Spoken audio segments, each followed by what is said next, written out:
बेहद ही गरीब लड़की की शादी होती है और शादी के ठीक 1 साल बाद दोनों के बीच विवाद होने लगते हैं, लड़ाई झगड़ा होने लगता है। दरअसल जो उसका पति रहता है एक कंपनी का सुपरवाइजर रहता है और वहीं पर एक लड़की से उसका चक्कर चल रहा होता है। जब ये बात लड़की को पता चलती है तो अपने पति से लड़ाई करने लगती है, दोनों के बीच लड़ाई झगड़ा होने लगता है। इसके बाद जो लड़की रहती है अपने पति से तलाक ले लेती है और तलाक लेने के ठीक 5 साल बाद वो एक करोड़ों की संपत्ति की मालकिन बन जाती है। उसका अपना रेस्टोरेंट हो जाता है, होटल हो जाता है और जब अपने होटल की भर्ती के लिए वेटर की भर्ती निकालती है तो जब उसके तलाकशुदा पति को ये बात मालूम चलता है तो वहाँ पर जाता है इंटरव्यू देने के लिए। और जब वहाँ पर जाता है तो अंदर जाता है तो देखता है कि अपनी पत्नी को, तलाकशुदा पत्नी को देखता है जो कि वहाँ की मालकिन रहती है, रेस्टोरेंट की मालकिन रहती है। तो उसको देखकर हैरान और परेशान हो जाता है, वो बहुत ज़्यादा पछताने लगता है। उसके पास पछताने के सिवा और कुछ नहीं रहता है। इसके बाद दोस्तों जो लड़की रहती है उसकी तलाकशुदा पत्नी उसके साथ कुछ ऐसा करती है जिसे सुनकर आप भी चौंक जाएंगे। तो दोस्तों ये कहानी बहुत ही इंटरेस्टिंग कहानी है और इस कहानी को आप सभी को सुनना चाहिए क्योंकि इससे बहुत ज़्यादा सीख मिलने वाली है। तो दोस्तों नमस्कार, मैं हूँ ज्योति कुशवाहा और आपका ज्योति वॉइस चैनल में तहे दिल से स्वागत है। दोस्तों वीडियो में आगे बढ़ने से पहले रोजाना की तरह आपसे रिक्वेस्ट है, अगर आप मेरे चैनल पर नए हैं तो वीडियो को लाइक कर दीजिएगा, शेयर कर दीजिएगा और चैनल को सब्सक्राइब जरूर कर दीजिएगा।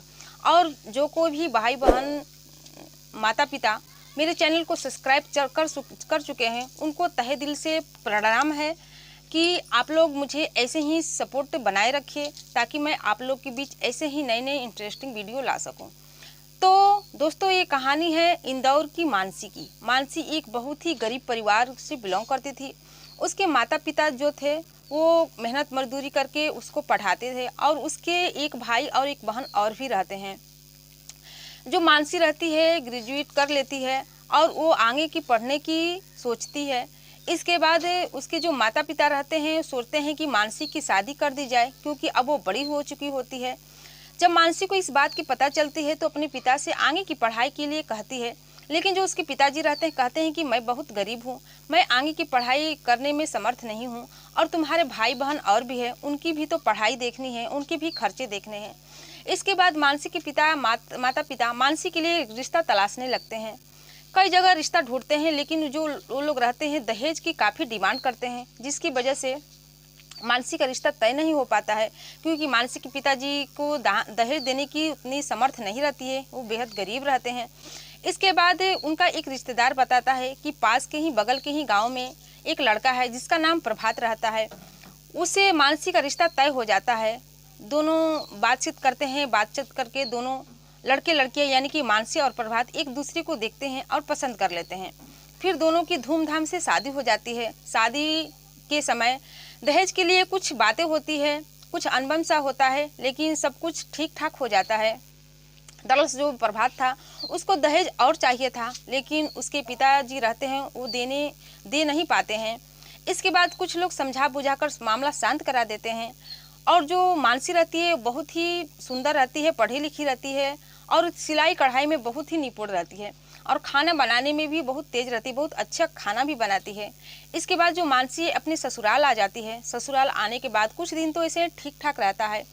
फिर जो प्रभात रहता है वो उसका घर इंदौर में रहता है और वो नौकरी करता था भोपाल में। शादी के 1-2 महीने के बाद वो भोपाल चला जाता है और भोपाल जाने के बाद वहाँ पर अपनी नौकरी करने लगता है। और इधर जो मानसी रहती है अपनी सास ससुर के साथ रहने लगती है। जो उसके सास ससुर थे उनके घर में कोई भी चीज़ की कमी नहीं रहती है, सास ससुर भी बहुत ही अच्छे व्यवहार के रहते हैं। इसके बाद जो प्रभात रहता है अपनी पत्नी से मानसी से मिलने के लिए कभी कभार आया करता था और ऐसे ही 6 महीने बीत जाते हैं। 6 महीने के बाद जब प्रभात अपने घर आता है मानसी से मिलने के लिए तो कुछ अलग सा ही रहता है। वो घंटों किसी फोन पर किसी के साथ बात करता था। जब मानसी ये सब चीज़ें देखती थी तो उसको अच्छा नहीं लगता था।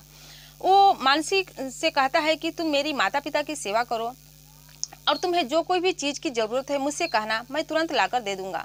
फिर मानसी कहते हैं कि आप मेरे पति हैं और आप इतने दिन बाद आते हैं, मैं चाहती हूँ कि आप मुझसे बात करें, अच्छे से मेरे साथ रहिए और मुझसे प्यार करिए। इसके बाद जो प्रभात कहता है कि ठीक है। इसके बाद दोस्तों शादी के 7-8 महीने बीत जाते हैं। फिर जो मानसी रहती है माँ बनने वाली होती है, और जो जब जान जाती है कि मैं माँ बनने वाली हूँ तो बेहद ही खुश हो जाती है। और इसके बाद वो अपने पति प्रभात से कहती है कि मैं माँ बनने वाली हूँ। प्रभात जब इस बात को सुनता है तो गुस्सा हो जाता है, कहता है कि अभी मुझे बच्चा नहीं चाहिए, अभी मेरे भाई बहन है शादी करने के लिए, उनकी शादी हो जाएगी तब मैं इस बच्चे के बारे में सोचूंगा, और अगर मुझे बच्चा चाहिए तो मैं तुमको बता दूंगा। तुम एक काम करो कि तुम दवा खा लो, इस बच्चे को गिरा दो। लेकिन जब मानसी इस बात को सुनती है तो बहुत ही परेशान हो जाती है, दुखी हो जाती है, कहती है कि मैं इस बच्चे को नहीं गिरा सकती हूँ, क्योंकि ये मेरे भगवान की देन है और मैं इसे पालना चाहती हूँ, इसे जन्म देना चाहती हूँ। लेकिन प्रभात इस बात के लिए तैयार नहीं होता है। इसी बीच लेकर दोनों में विवाद होने लगते हैं और दोनों में लड़ाई हो जाती है। लड़ाई इतनी ज़्यादा बढ़ जाती है कि प्रभात मानसी को मारने पीटने लगता है और उसके पेट पर भी मार देता है। दरअसल जो प्रभात रहता है वो जिस कंपनी में काम करता था उसी कंपनी में एक लड़की के साथ उसका चक्कर चल रहा था। वो उसी से प्यार करता था और शादी भी उसी से करना चाहता था, लेकिन घर वालों के दबाव में आकर मानसी से शादी किया था। इसके बाद जो उसके परिवार वाले मानसी को अस्पताल ले जाते हैं। जब वहाँ पर ले जाते हैं तो डॉक्टर बता देता है कि इसके पेट का जो बच्चा है वो मर चुका है और इसका गर्भपात कराना पड़ेगा, नहीं तो मानसी की जान खतरे में पड़ सकती है। जब मानसी इस बात को सुनती है तो बहुत ही दुखी हो जाती है, परेशान हो जाती है, लेकिन वो कर भी क्या सकती है। इसके बाद डॉक्टर गर्भपात करते हैं, उसके बच्चे को निकालते हैं। मानसी ये दर्द बर्दाश्त नहीं कर पाती, उसे बहुत दुख होता है, उसे अपने पति पर बहुत ही गुस्सा आता है। वो सोचती है कि वो तो मेरे साथ किया भी, मेरे बच्चे को ही मार डाला। इसके बाद वो अपने माता पिता से सारी बात बताती है। तो जो उसके माता पिता रहते हैं कहते हैं कि मानसी तुम अभी वहीं पर रहो, तुम्हारा पति कुछ दिन में ठीक हो जाएगा, हो सके तो आगे चलकर हालत सुधर सकती है। फिर मानसी उसे समझ में नहीं आ रहा था वो क्या करे। दरअसल जो अपने पति के साथ रहना ही नहीं चाहती थी। फिर सोचती है कि क्यों ना 2-3 महीने रहकर और देख लें, हो सके तो मेरा पति प्रभात सुधर जाए, आगे सब कुछ ठीक ठाक चलने लगे। इसके बाद वो अपने घर आती है। घर आकर ऐसे ही 2-3 महीने बीत जाते हैं, 2-3 महीने रहती है। फिर जब एक दिन उसको शक हो जाता है कि मेरा पति का चक्कर किसी और लड़की के साथ चल रहा है। फिर एक दिन जो प्रभात रहता है भोपाल से अपने घर आता है, इंदौर आता है। जब आता है तो मानसी उसके मोबाइल को चेक करने लगती है। जब मोबाइल चेक करते हैं तो एक लड़की का नंबर मिलता है, उसका फोटो मिलता है। मानसी समझ जाती है कि ये लड़की कोई और नहीं बल्कि प्रभात की प्रेमिका है। वो प्रभात से पूछती है कि ये लड़की कौन है, आप इससे हमेशा बात करते रहते हैं और इसका फोटो भी है मोबाइल में। प्रभात बेझिझक बता देता है कि ये मेरी प्रेमिका है और मैं इससे प्यार करता हूँ, और ये मैं प्यार शादी से पहले ही करता था और मैं इसी से शादी करना चाहता था, लेकिन घर वालों के दबाव में आकर मैं तुमसे शादी किया था। जब मानसी ये बात सुनती है तो बहुत ही दुखी हो जाती है, वो अंदर से तक टूट जाती है। और प्रभात से कहती है कि मुझे भी आपके साथ चलना है, अब मुझे भोपाल ले चलिए, मैं वहीं पर रहूँगी। लेकिन प्रभात इस बात के लिए तैयार नहीं होता है।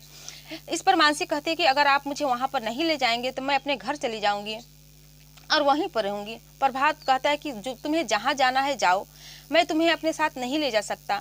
इस पर जो मानसी रहती है गुस्सा हो जाती है और अपने रोती हुई अपने कमरे में चली जाती है और कमरे में जाकर अपना सामान पैक करने लगती है।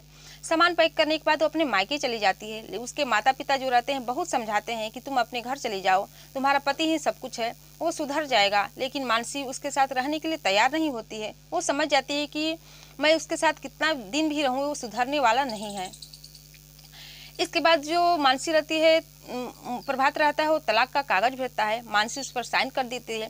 दोनों पति पत्नी के बीच तलाक हो जाते हैं, दोनों अलग हो जाते हैं एक दूसरे से। जो मानसी रहती है अपने मायके में रहने लगती है और सिलाई का काम करने लगती है। जो आस पड़ोस के कपड़े, अगल बगल के कपड़े आते थे उसको सिल कर अपना गुजारा करती थी।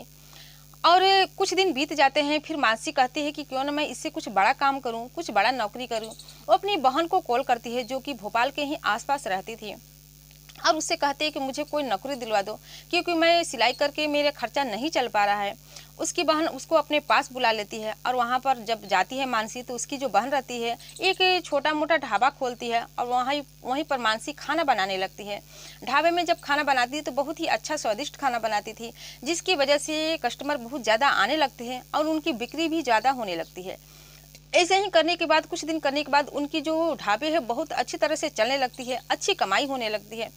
इसके बाद दोनों जो बहन रहती है दोनों मिलकर भोपाल में एक अच्छा सा रेस्टोरेंट होटल खोलती हैं और उस होटल में खाने पीने की भी व्यवस्था होती है, रुकने की भी व्यवस्था होती है, हर चीज़ की उसमें व्यवस्था होती है। होटल खोलने के बाद होटल भी बहुत ही अच्छी तरीके से चलने लगता है, उसमें भी बहुत ज़्यादा कमाई होने लगती है। देखती-देखती ही दोनों जो बहन रहती है मानसी, बहुत ज़्यादा अमीर हो जाती है, करोड़ों की संपत्ति की मालकिन हो जाती है। एक दिन वो अपनी रेस्टोरेंट के लिए वेटर की भर्ती निकालती है, उसका वैकेंसी निकालती है और वेटर की जगह खाली रहता है, मैनेजर के लिए भी और बहुत सारी चीज़ों के लिए वैकेंसी निकालती है। जब ये बात प्रभात को पता चलता है तो भोपाल में जाता है और जब वहाँ पर जाता है तो अंदर जाता है इंटरव्यू देने के लिए। जब अंदर जाता है तो देखकर दंग रह जाता है। दरअसल जो बैठी रहती है उस होटल की मालकिन वो रहती है, जो इंटरव्यू लेने के लिए बैठी रहती है वो कोई और नहीं, उसकी तलाकशुदा पत्नी रहती है। जब अपनी पत्नी को देखता है तो हैरान और परेशान हो जाता है। वो बहुत ज़्यादा पछताने लगता है कि ये मैंने क्या कर दिया, अपनी पत्नी को तलाक देकर बहुत ही बुरा किया। फिर अपनी पत्नी से पूछता है कि तुम यहाँ पर कैसे और इतनी बड़ी तुम पैसे वाली कैसी हो गई हो। उसकी जो पत्नी रहती है अपनी सारी कहानी बता देती है। जो उसकी पत्नी मानसी रहती है तो उससे पूछती है कि तुम यहाँ पर कैसे, तुम तो एक कंपनी में सुपरवाइजर थे और तुम यहाँ पर क्या करने आए, इस वेटर का काम क्यों करने आए हो। फिर जो उसका पति रहता है कहता है कि मैं जिस लड़की से कंपनी में प्यार करता था वो लड़की से मेरी अचानक एक दिन लड़ाई हो जाती है और वो मुझे छोड़कर चली जाती है और उसी कंपनी के एक लड़की से बातचीत करने लगती है और उससे शादी भी कर लेती है। इसलिए मैं वहाँ पर काम नहीं करता हूँ, उस जगह को छोड़कर आ गया हूँ, क्योंकि उन दोनों को मैं एक साथ देखता हूँ तो मुझे बहुत ही दुख होता है, मुझे जलन महसूस होती है। इसलिए मैं वहाँ पर काम करना नहीं चाहता हूँ, जिसकी वजह से मैं वहाँ उस जगह पर काम करना ही छोड़ दिया। इसके बाद मानसी कहती है कि हो गया तुम्हारा प्यार, तुम तो कहते थे कि मैं उस लड़की से बहुत ज़्यादा प्यार करता हूँ और वो लड़की भी तुमसे प्यार करती है। तुम्हारा प्यार तो कुछ साल भी नहीं टिका और उसके लिए तुमने मुझे धोखा भी दिया, मेरे बच्चे को भी मार डाला और मुझे तलाक भी दे दिया। इसके बाद जो प्रभात रहता है कुछ नहीं बोलता है, कहने को उसके पास कुछ शब्द ही नहीं रहते हैं। फिर मानसी कहती है कि अभी तो फिलहाल मेरे यहाँ मैनेजर की पोस्ट खाली नहीं है, तुम वेटर का काम कर सकते हो तो कर लो। जो प्रभात रहता है 2 महीने वेटर का काम करता है वहाँ पर और 2 महीने के बीच में वो मानसी को बहुत ही बुरी निगाहों से देखने लगता है, उसे परेशान करने लगता था, जगह जगह पर छूने लगता था। मानसी उसकी नीयत को समझ जाती है। एक दिन वो उससे कहती है प्रभात से कि मेरे दोस्त के यहाँ एक मैनेजर की पोस्ट खाली है, अगर तुम चाहो तो वहाँ पर चले जाओ क्योंकि तुम यहाँ पर काम कम करते हो और बात बहुत ज़्यादा करते हो। फिर जो प्रभात रहता है कहता है कि मानसी मैं तुमसे बहुत ज़्यादा प्यार करता हूँ और तुमसे फिर शादी करना चाहता हूँ और मैं वादा करता हूँ कि आगे तुम्हारे साथ कुछ ऐसा नहीं करूँगा जिससे कि मुझे नहीं करना चाहिए था। लेकिन मानसी इस बात को तैयार नहीं होती है क्योंकि वो बहुत ज़्यादा पहले ही दुख झेल चुकी होती है। वो प्रभात के साथ रहना भी नहीं चाहती थी। वो कुछ नहीं बोलती, कहती कि मुझे नहीं रहना है तुम्हारे साथ, तुम जाना है तो जा सकते हो। लेकिन जब ये प्रभात इस बात को सुनता है तो उसे बहुत दुख होता है। उसे लगता है कि उसकी बेइज्जती हो रही है। फिर वो वहाँ से निकल जाता है और दूसरी जगह चला जाता है। इसके बाद जो मानसी रहती है अपना रेस्टोरेंट चलाने लगती है और आज तक दोनों मानसी और प्रभात एक दूसरे से नहीं मिले हैं और मैं भगवान से दुआ करूंगा कि हो सके तो दोनों एक साथ मिल जाएं और एक साथ अपनी ज़िंदगी हंसी खुशी गुजारने लगें। तो दोस्तों इस कहानी से आपकी क्या राय है कमेंट सेक्शन में ज़रूर बताइएगा और क्या मानसी सही प्रभात के साथ सही की थी या गलत की थी, कमेंट सेक्शन में कमेंट करके ज़रूर बताइएगा। तो अगर मैं आप लोग से यही कहना चाहूँगी कि जो कोई भी भाई बहन किसी और से प्यार कर रहा है और जब शादी हो जाती है तो उसका पत्नी ही चाहे उसका पति ही उसका सब कुछ होता है, वो दूसरे को भूलकर अपनी पत्नी के साथ रिश्ता निभाए और अपने पति के साथ रिश्ता निभाए, क्योंकि बुरे वक्त में पति ही साथ दे सकता है, कोई दूसरा साथ देने वाला नहीं होता है।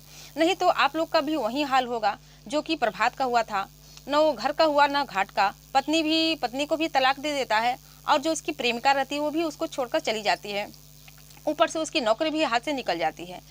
तो दोस्तों ये कहानी आपको कैसी लगी कमेंट सेक्शन में कमेंट करके ज़रूर बताइएगा और कहानी थोड़ी सी भी अच्छी लगी हुई तो वीडियो को लाइक कर दीजिएगा, शेयर कर दीजिएगा और चैनल को सब्सक्राइब जरूर कर दीजिएगा। फिर मिलते हैं अगले दिन नई कहानी के साथ, नई वीडियो के साथ। तब तक के लिए जय हिंद, जय भारत।